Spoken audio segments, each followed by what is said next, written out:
Sa huling pagkakataon, tatanungin kita, ang pagtaas ba ng bandila ay nangangahulugan na ikaw ay nagdidesisyon na mag-voluntary exit?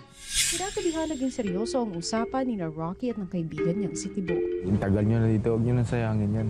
Tagal na sinakripisyo mo, tapos ngayon ka susuko. Kaya ako, sandali lang naman ako. Mabuti sana magkakasabay-sabay tayo lahat. Hindi naman. Mahina lang talaga ako. Hindi naman. Sige lang, basta maging happy ka lang.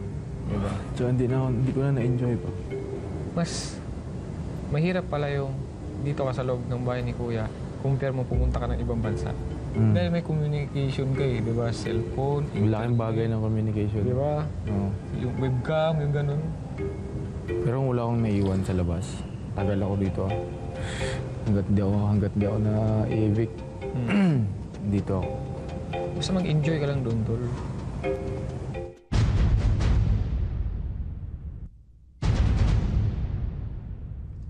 Maya-maya habang abala ang ibang housemates sa paggawa ng Christmas decors mula sa recycled materials, si Rocky hindi mapakali at halatang malalim ang iniisip. I can't believe I'm so weird. Si Bunso?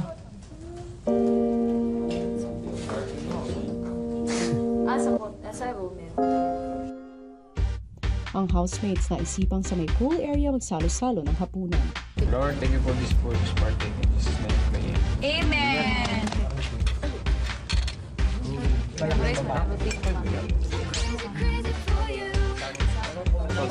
Carol, how long will you quarantine yourself?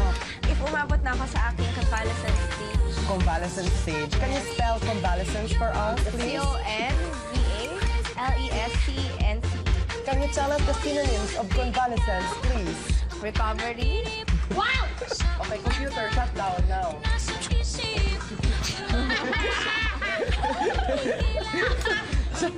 Nag-shut down din siya. Ang simpleng salo-salo naging makabuluhang pamamaalam na makita nila Rocky at ang kanyang pinadala. Miss! Gusto ko lang sa kita. Maligo ka na, Hermes. Oh no! Oh no! No! Uy, Rocky! Sure ka? Bakit? Oh, Rocky! Salamat, bay. Bakit? Ayoko na. Laundry bag ka talaga. Ito talaga si Rocky. Simple lang. Tol, hindi ba pwede yan? Tol, hindi ba pwede yan? Maliit. Dapat na yung kasi laki ng kontina.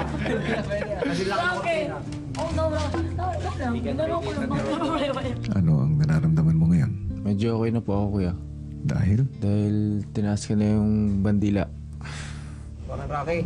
Albor na yung lapel mo nga paglabas. Oo. ano ang ibig sabihin ng pagtaas mo ng puting bandila? Voluntary exit po. Dahil mas gusto ko na pong nasa piling ng mahal ko sa labas. Gaano kahalaga para sa iyo ang muli ay makapiling ang iyong kasintahan? Mahalaga po sa akin, kuya. Dahil pag lagi po kami magkasama, kuya, parang wala akong imposible. Oy, sige ka, down! Down! Dalhin mo yan, tapos mag-ikot kami sa likod mo kami doon. Kaliwa ka na, kaliwa ka. Sige. Ibig sabihin ginagawa niya candy yan. Sinusuportahan natin siya sa likod. Kinakain niya. Sa huling pagkakataon, tatanungin kita, ang pagtaas ba ng bandila ay nangangahulugan na ikaw ay nagdidesisyon na mag-voluntary exit? Opo, kuya.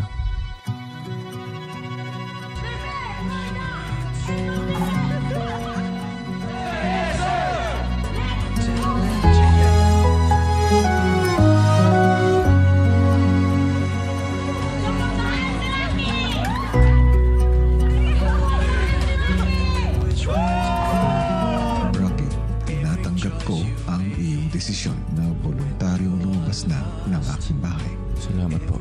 Nais ko rin magpasalamat sa iyo dahil sa sandaling panahon na nanatili ka rito sa aking bahay ay hindi mo ikinatakot na magpakatotoo at paulit-ulit na ihayag sa buong mundo ang wagas mong pagmamahal para sa iyong kasintahan. Dahil dyan ay hinahangaan kita, Rocky. Maraming salamat. Maraming salamat din po sa lahat, kuya.